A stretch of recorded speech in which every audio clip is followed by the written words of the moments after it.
The night Princess Diana died, the world froze, but somewhere behind closed doors, a different kind of silence began to grow.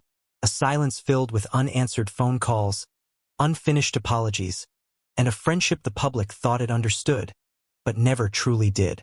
Elton John stood at the center of global mourning, his voice trembling as millions watched, yet inside him lived a far more complicated grief. One layered with guilt, anger, love, and a truth he would not speak aloud for decades. Behind the iconic performance and the rewritten candlelit lyrics was a man wrestling with memories that refused to rest. Private conversations, fractured moments, and warnings that came too late. Why did he step back from Diana before her final days? What did he see that others missed? And why did he choose silence when the world demanded explanation? This is not the story the headlines told. This is the emotional reckoning between two souls trapped by fame, hunted by expectation, and ultimately separated by tragedy. One that would haunt Elton John long after the applause faded. The night Princess Diana died, London did not scream. It held its breath.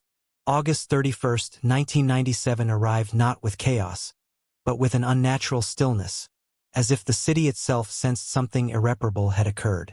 Streetlights reflected off rain-dark pavement, and radios whispered the same sentence again and again, each repetition heavier than the last. Inside a quiet room far from the gathering crowds, Elton John sat alone, motionless, the silence pressing against his chest with more force than any roaring stadium ever had. There was no immediate grief, only shock, the kind that drains color from the world. His mind refused to settle, ricocheting between fragments of memory. Diana's sharp humor cutting through formal dinners, her voice lowered in private moments when the weight of the crown became unbearable, her eyes carrying both mischief and exhaustion. These memories arrived uninvited, colliding with the unbearable finality of the news. She was gone, and with her, every unfinished sentence, every apology delayed, every moment he assumed there would be time for later. Outside, Kensington Palace began to disappear beneath flowers and candles. Strangers wept openly, clutching photographs of a woman they felt they knew. Inside Elton, a different morning unfolded, quiet, internal, complicated. The world demanded a public reaction, but his grief resisted simplicity. It was not just the loss of a friend. It was the sudden, brutal awareness that distance had grown between them before the end. Distance he had justified as survival. Distance that now felt dangerously close to abandonment. The phone rang endlessly. Advisors, organizers, voices speaking in careful tones about responsibility, symbolism, history. Elton listened without truly hearing. He understood what they wanted from him. Steadiness, reverence, the perfect embodiment of collective sorrow. He was no longer just a man in mourning. He was a vessel for millions of emotions that were not his own. And yet, beneath the polished expectation, guilt began to surface, slow and corrosive. He replayed their final interactions with merciless clarity. The sharpness in her words, his own withdrawal rooted in fear rather than cruelty. Sobriety had taught him boundaries, but grief now questioned their cost. Had he mistaken self-preservation for necessity when it was, in truth, avoidance? Had he underestimated how alone she truly was in those final weeks? These questions offered no answers, only an ache that deepened with every passing hour. As plans for the funeral solidified, one request cut through the noise. He was asked to sing. The suggestion felt almost obscene at first, a performance layered atop tragedy. But slowly another realization emerged. Music was the only language he had ever trusted to tell the truth when words failed. And yet, the song the world expected, familiar, comforting, no longer fit. Diana was not a symbol to him. She was complicated, wounded, luminous, human. In the quiet before dawn, as the city continued to mourn outside his window, a different kind of resolve began to form. If he was going to stand before the world, it would not be with rehearsed sentiment. It would be with something closer to confession. The lyrics would change. The meaning would deepen. What no one would see, however, was that the song taking shape was not only for Diana. It was for the silence between them, and for the truth he was not yet ready to speak. And as the candles burned through the night, one question lingered unanswered. When the music finally played, would it be enough to quiet the guilt he carried, or would it only make it louder? Long before tragedy bound their names together forever, Elton John and Diana Spencer found each other in rooms designed to keep people apart. The settings were always immaculate: crystal chandeliers, polished silverware, carefully measured smiles. But beneath the refinement lived a suffocating loneliness neither of them could ignore. They did not connect as legends. They connected as survivors, quietly scanning the room for someone who might understand what it felt like to be surrounded by people and yet profoundly unseen. Diana arrived in these spaces carrying the emotional hunger of a childhood starved of affection. Her laughter came easily, but it was often followed by a pause, as though she feared it had revealed too much. Elton recognized that pause instantly. He had lived inside it for most of his life, the moment after charm fades, when insecurity rushes back in. Their conversations drifted away from pleasantries and into something far more dangerous: honesty. Diana spoke of the palace as a beautiful prison, where silence was obedience and vulnerability was weakness. Elton listened, not as a celebrity, but as someone who knew what it meant to perform happiness while unraveling inside. In private corners, away from cameras and protocol, humor became their shield. They teased each other mercilessly, using wit to puncture the artificial gravity of their worlds. But beneath the laughter was recognition. They were both outsiders who had been invited in, then quietly punished for never quite fitting the mold. Diana's compassion, her refusal to look away from pain, mirrored Elton's own desperate need to be loved without conditions. Each saw in the other a reflection of wounds that had never fully healed. Yet even in these early moments, subtle fractures formed. Their bond thrived on emotional intensity, and intensity has a cost. When Diana leaned in, she leaned fully, seeking reassurance that never expired. Elton, already battling his own internal chaos, felt the pull of responsibility tightening around him. He wanted to protect her, but he also feared becoming her only refuge. The psychological weight of being someone's lifeline was something he knew too well, and it terrified him. As their lives accelerated, the expectations surrounding them grew louder. Diana was increasingly aware that every word she spoke could become a headline, every friendship a political act. Elton, meanwhile, felt fame sharpening into something predatory, feeding on his vulnerabilities. In moments of distance, misunderstandings bloomed. Advice offered with care was received as judgment. Silence, meant as rest, felt like rejection. Neither fully voiced these fears, choosing instead to let them settle quietly between them. The chapter closes on an unspoken tension, a pause stretching too long. Two outsiders had found sanctuary in each other, but sanctuary built on fragile ground. And as the lights grew brighter and the pressures heavier, the question remained unresolved. When survival demands retreat, who gets left behind? Fame did not arrive gently for either of them. It descended like a force that reshaped everything it touched, turning admiration into surveillance and love into expectation. For Elton John, the stage lights that once felt like salvation slowly became interrogation lamps, exposing every flaw, every weakness he tried desperately to outrun. For Princess Diana, the cameras multiplied into an unblinking army, documenting not only her compassion, but her fractures, her exhaustion, her quiet unraveling. Their lives moved at different speeds, yet the pressure followed the same rhythm: relentless, invasive, unforgiving. Elton fought for sobriety as though his life depended on it, because it did. Each day demanded vigilance, boundaries carved carefully to keep the darkness from reclaiming him. Recovery brought clarity, but it also brought distance. He began choosing silence over chaos, isolation over emotional volatility. It was not cruelty, it was survival. And yet, from the outside, survival can look indistinguishable from withdrawal. Diana, meanwhile, was losing ground. The marriage that had once promised safety now felt like a public autopsy, dissected endlessly by tabloids that fed on humiliation. Trust eroded quickly. Friends were scrutinized, motives questioned.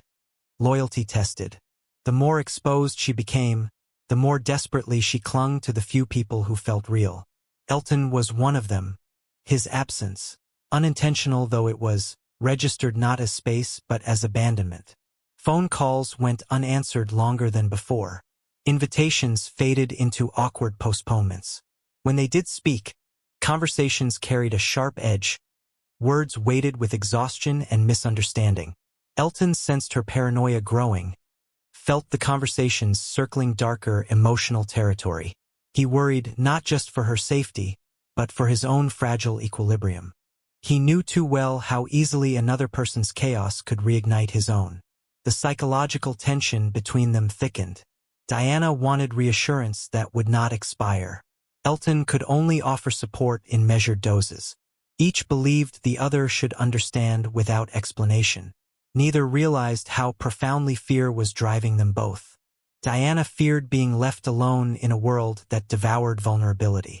Elton feared losing himself again in the process of saving someone else. Publicly, their lives glittered. Privately, fractures widened. Elton watched Diana move closer to danger. Emotionally, physically, surrounded by people who offered attention but not safety. He felt a growing unease he could not name, a sense that something was accelerating beyond control. Yet when instincts urged him to intervene, caution held him back. He had learned, painfully, that not every crisis could be absorbed without cost. The final rupture did not arrive as a dramatic confrontation. It arrived quietly, which made it more devastating. A misunderstanding left unresolved. A sharp exchange that lingered too long. Silence that stretched into weeks. Neither intended it to be permanent. Both assumed time would soften the edges. But time, as it turned out, was the one thing neither of them truly had. As the chapter closes, the distance between them feels temporary, almost manageable. And yet, hovering beneath the surface is a growing sense of dread. Because some silences do not heal. Some pauses become endings. And somewhere beyond their awareness, fate was already closing in, waiting for the moment when reconciliation would no longer be possible. The days following Princess Diana's death unfolded like a slow-motion collapse, each hour carrying a weight Elton John could barely withstand. Public grief roared outside, crowds swelling, flowers carpeting the streets, cameras hungry for tears. But inside him, something far quieter and far more punishing took hold. Guilt settled in layers, not explosive, but persistent, threading itself through every thought, every memory, every breath. Westminster Abbey loomed as both sanctuary and trial. Its ancient walls absorbed centuries of mourning, yet Elton felt uniquely exposed within them. Rehearsals took place under soft, filtered light, the kind that makes even the strongest voices tremble. The piano keys were cool beneath his fingers, grounding and unforgiving at the same time. Each note summoned Diana's presence, not as the princess the world adored, but as the woman who had laughed too loudly, trusted too deeply, and suffered far too publicly. The song itself refused to remain unchanged. Candle in the Wind, once written for another tragic icon, no longer fit its own shape. Elton felt it instinctively. Diana was not a distant symbol. She was personal, unresolved. The lyrics shifted slowly, almost painfully, as if resisting exposure. Every altered line became an unspoken confession, of love that was real, of distance that was chosen, of silence that now felt irreversible. In the stillness between verses, memories intruded without mercy. The last arguments replayed not as accusations, but as mischances. He remembered moments when he could have called, could have pushed past discomfort, could have stayed present instead of retreating. Sobriety had taught him caution, but grief now asked whether caution had come at too high a price. The question echoed endlessly, unanswered. On the morning of the funeral, the weight of expectation pressed down with brutal clarity. Elton was no longer just grieving a friend. He was carrying the emotions of a planet. Millions would watch him, seeking release through his voice. They would see composure, strength, reverence. They would not see the trembling beneath the surface, the fear that once the song ended, the truth would remain trapped inside him. As he walked toward the piano, the abbey fell into a silence so complete it felt alive. The first note hung in the air, fragile and exposed. Elton's voice followed, steady but laden with something deeper than sorrow. Carried regret. Carried love complicated by distance. It carried everything he had never said to Diana while she was alive. In that moment, the performance was not an offering to the world. It was a private reckoning, disguised as tribute. Faces blurred beyond the candlelight. Royalty, mourners, history itself faded into the background. There was only the song and the absence it tried, and failed, to fill. Each lyric tightened the knot in his chest. He understood, with painful clarity, that no amount of beauty could undo the past. The music could honor her, but it could not answer her final loneliness. When the final note dissolved into silence, the world exhaled. Applause never came, only reverence. Elton rose slowly, composed, dignified, exactly as expected. Cameras captured a man who had delivered something transcendent. What they did not capture was the realization settling deep within him. This performance, destined to become iconic, had also sealed his silence. Because once the song belonged to the world, the truth behind it no longer could. And as the abbey doors closed and history moved forward, Elton was left with a haunting certainty that the words he still carried would not find daylight for many years to come. Time did not erase Princess Diana from Elton John's life. It rearranged her. Years passed, headlines shifted, new tragedies claimed the world's attention, but her presence remained, quieter now, less sharp, yet woven deeply into his emotional memory. With distance came perspective, and with perspective came a truth that no longer demanded secrecy, only honesty. Elton aged into reflection. Sobriety became not just survival but clarity. In the stillness that followed decades of noise, he began to revisit the friendship without the urgency of guilt clouding every thought. He saw Diana not only as the woman he lost, but as the woman who had been fighting a war no one could win alone. Compassion replaced self-accusation. He understood, finally, that love does not always arrive in perfect form, and that even genuine care can fracture under unbearable pressure. Speaking about her publicly had once felt impossible. Too much history, too much risk of being misunderstood. The world preferred saints and villains, not complexity. But time softened the fear. When Elton finally allowed himself to speak, it was not to reveal scandal, but to restore humanity. He described Diana as funny, impulsive, wounded, luminous. Someone who loved fiercely and suffered deeply. He acknowledged their distance without defensiveness, naming it for what it was. Two fragile people doing their best to survive worlds that demanded too much. Psychologically, the act of speaking became a release. Silence, once a shield, had also been a prison. By breaking it, Elton reclaimed the friendship from mythology and returned it to truth. Diana was no longer frozen in tragedy. She was alive again in memory, imperfect and real. And in that honesty, her legacy shifted. She became not just a symbol of loss, but a reminder of empathy, of what happens when vulnerability is punished instead of protected. The chapter lingers on legacy, not as something carved in stone, but as something carried forward. Elton channeled grief into purpose, into advocacy, into refusing to let pain be wasted. Diana's compassion lived on not through spectacle, but through action. Through the people inspired to see suffering and not look away. As the chapter closes, the past no longer feels like an open wound. It feels like a lesson. Some truths take decades to surface, not because they are hidden, but because the heart needs time to be strong enough to hold them. And in finally speaking, Elton John does not close the story of Princess Diana.